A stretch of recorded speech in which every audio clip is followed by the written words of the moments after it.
Welcome back to the Lanterne Rouge YouTube channel. Make sure you subscribe down below. We're going to look at Mathieu van der Poel upsetting Dekker Quickstep. This was in UAE Tour Stage 1 in February this year. Never got around to making this highlight video actually. It's been on my to-do list for nearly a year now. We've got the UAE Tour dates set already for 2022. It's the first World Tour race and always has pretty good competition because Pogacar on UAE Team Emirates goes and Mathieu van der Poel with Philipsen Phoenix and Jonas Rickard and co. went last year. Stage 1, as you could see from the flag when they set off, was extremely windy and we had the most intense crosswind action all year from the gun. 170 k's left, they were lined across the road with this heavy right to left crosswind. You can see it in the sand actually depicting where the cross tailwind was, and Dekker were at the front a lot for this. And when they came out of these big roundabouts, that's when it gets strung out again and then the echelons form. And you saw Kwiatkowski actually in stage 7 2020 Tour de France out of a roundabout, where that's when he created the split when Pogacar was caught behind last year. But Adam Yates and Dekker were at the front, and then it all came back together again. You see UAE with Pogacar being kept safe at the front, but then 40 k's later, there was an intermediate sprint for bonus seconds for GC, and Dekker were interested in Joao Almeida getting some of those bonus seconds, so they did a full lead out like they did at the Giro for Evenepoel. Almeida took the bonus seconds thanks to Merlier and Shane Archbold, but that actually created further echelons because they got such a split, this group, and you see Gaviria and Pog just behind with UAE, that they decided to just keep the action going. And so there were crosswinds again with 108 k's to go. And a lot of people lost GC on this day, except for Adam Yates. He got himself on the right side of it. But you see Caleb Ewan with Kluger and co. They missed it, as well as Sam Bennett. So first sprint stage, or supposed to be a sprint, would end up being a reduced group. Poels, Pogacar, Yates, Schelmoser Jensen, who you see the young rider for Trek, made this group. So that set them up perfectly for GC later on. And Van der Poel made it as well for Alpecin with a teammate, Gianni Vermeersch. But it was Quickstep with 5 teammates with 37.8 k's to go. They do one lap of the finish line here with more bonus seconds available. And the question was, how would Quickstep play this? They don't have Bennett, but they got the lead up man Merlier, who's won of Vuelta Sprint, and he's a quick man himself. But there's also other quicker men here, like probably Van der Poel and Cofidis with Viviani and Gaviria for UAE. But Joao Almeida took those bonus seconds ahead of Pogacar. But yeah, now the shenanigans began because Quickstep decided that the best course of action for winning this stage, or maybe even gaining more time for Almeida or Catania on GC, was to use their numbers. Because yeah, Gaviria and Viviani, pretty quick. Merlier's chance of winning against them, and Van der Poel, let's say conservatively 20%, 15%, and Quickstep factored in if they use their numbers. Maybe people don't chase. And you can actually see Archbold having a conversation with, I think, Catania just before the first attack from Joao Almeida. He's marked by Nilsen Paulus, and note here the benefit of Van der Poel having a teammate.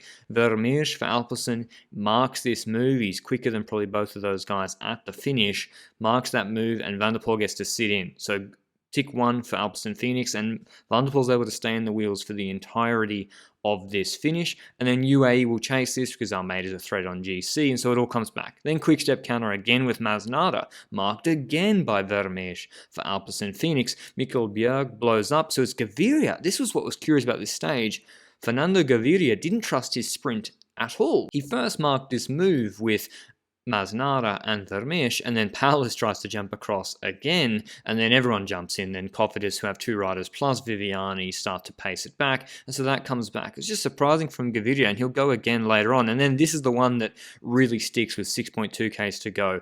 Catania goes, Mikkel Bjerg is blown up pretty much for UAE Team Emirates, and he's the one pacing at the front, and it's up to Cofidis to bring this back for the sprint. Vermeersch is kind of cooked for Philipsen Phoenix as well. Catania, good, consistent time trials renewed with Quickstep for next year. Just a sort of top 10 World Tour Stage race GC guy and a consistent domestique as well. And he's got a fair gap of 15 seconds with 3 k's to go. And it's actually, you'll see through this roundabout, the pink jersey of Paulus again going. And maybe not the best tactics often, Paulus, but incredibly strong here and at the end of the year as well in Worlds, Classic of San Sebastian. But here's Gaviria, tries to get the jump on Dekker Quickstep. Maybe he figured, okay, Dekker are cooked, Cofidis are not going to bring this back. I can jump here. Pogacar has to ride for his own GC and bonus seconds in the sprint. but it costs Gaviria because now he gets brought back. He's not going to be competitive in the sprint. Coveters actually do bring back him and Catania, and this is the curious thing from Quickstep. And listen, Masnada, Almeida, they're not part of the regular lead out. Archbold is normally. It's not like they have some of the tier 2 lead outs like Van Leeuwenberger or Steimler, who this is their job. Archbold is caught behind. You see Merku having a conversation, I think, with Masnada, and Masnada begins a really hard pull in front of Merku when Archbold hasn't moved up yet. And you see Archbold immediately getting on the radio. I don't know what they're talking about, maybe saying stop, let me move up, because you want Archbold to be in front of Merku, because they're now with 800 meters to go defaulting into let's just lead our Merku for the sprint, see how he goes in the sprint. And Van der Poel's pretty much fending for himself. He slots onto Gaviria, but he gets brought up here by Almeida, and Archbold is still caught behind, and Van der Poel gets brought up very nicely and slots sort of in next to Merku in front of Skjelmose Jensen, who's not going to be competitive in the sprint either. So MVDP in a good position, Viviani caught behind, and here you see Archbold now trying to get out to the left to move up to do a lead out for Merku, who's going to get left on the front by Almeida and Masnada, two small guys. And in doing so, Archbold actually, he and Viviani were trying to get out, pinch, I think, Caruso for Bahrain and chop him. So unfortunate for Caruso, 3K rule would help him, but it slowed down Archbold for a little bit, and he's having to move up against the lead out of Almeida. And I thought, okay, are they going to try the Quickstep let the wheel go strategy? Merku's thinking about it, but Viviani snapped onto it. So Merku was actually trying to let the wheel go, I think, of Archbold here and block, but Viviani was wise to it, snaps onto Archbold's wheel, as well as MVDP coming over the top of Merku, and now it's Archbold, Viviani, MVDP with 200 meters out of this right-hand sweeping bend that they can pedal through, and Merku pinched a bit on the right-hand barriers fourth. They then sprint either side of Archbold. Merku gets blocked in on the barriers, and MVDP just absolutely nukes everybody and wins easily. David Dekker, I think, coming second for Jumbo-Visma, who then become Dylan Groeneweg and his lead-out man in the Giro. And this was going to be another video I was thinking of making, which is, would Michael Morkov, would he be able to win World Tour sprints?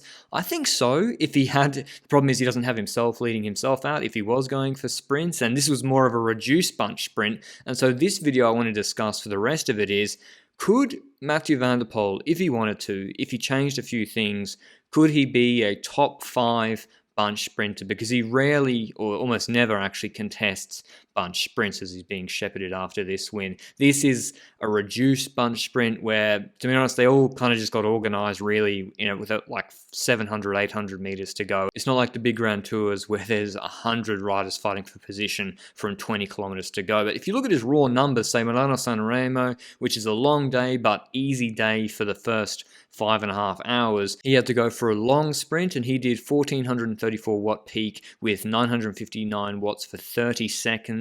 At E3 Harelbeke, his best sprint, maybe. I mean, there's probably better sprints throughout the season, but on Strava, 1537 watt peak with 1226 watts for 15 seconds. That's going from a speed of 62 to 69 kilometers an hour, though. And you compare that to Tour of Flanders, which was much different, his sprint, to his E3 sprint, where he did 1470 watt peak and 1025 watts for 15 seconds, and a big drop off after that. But looking at that E3 sprint, which is after a harder day than a typical Tour de France stage, like this stage 4, which was won by Mark Cavendish, you see MVDP in the yellow jersey behind actually Jasper Philipsen. It's a little bit curious what went on in this sprint. He didn't really do a lead out in the last K, didn't do a lead out in the last K for Alpecin Phoenix, and maybe Philipsen would have needed it a little bit, though it still hadn't caught. Brent van Moer, FDJ, did that job actually. But I think MVDP was just trying to keep the yellow jersey or gain bonus seconds. I couldn't really figure it out because he half contested this sprint, but then he loses the wheel here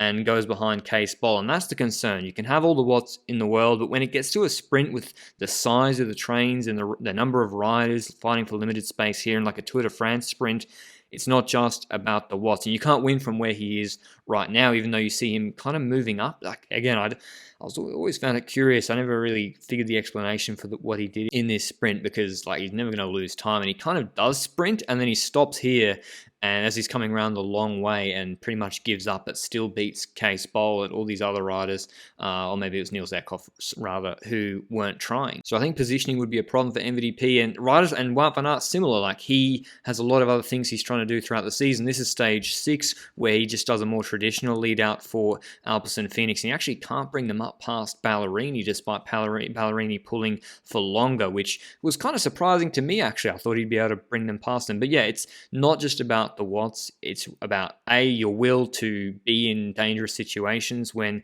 if you're going for classics or other results, you might not be willing to do that, like Ewan or Bennett or Cavendish, whereas MVDP and Wout van Aert have a lot of other objectives. But in UAE Tour Stage 1, reduced bunch sprint, he showed that he can win a sprint here and there, maybe like a Catalunya Stage 6 sprint. But going back to that UAE Tour, he won that stage and went into the leader's jersey. I would have been keen to see how he did in the TT the next day. Maybe it would have been a foreshadowing of what he did in the Tour de France TT, but he didn't start the next day. Alpes and Phoenix, I think, had a COVID scare or something, and they couldn't start the next day. Let me know down below, do you think MVDP could be a top 5 bunch sprinter if he tried? I think the watts are there, but the positioning is probably a problem for him, and the incentives for him are much lower than someone like Ewan or Sam Bennett. But I hope you enjoyed the video. Like it down below if you did. Good to see Merku get a chance, although I'm not sure the Koenig Quickstep did the best job for him in the last K, and I'll see you with a Quickstep lead out analysis pretty soon. Ciao.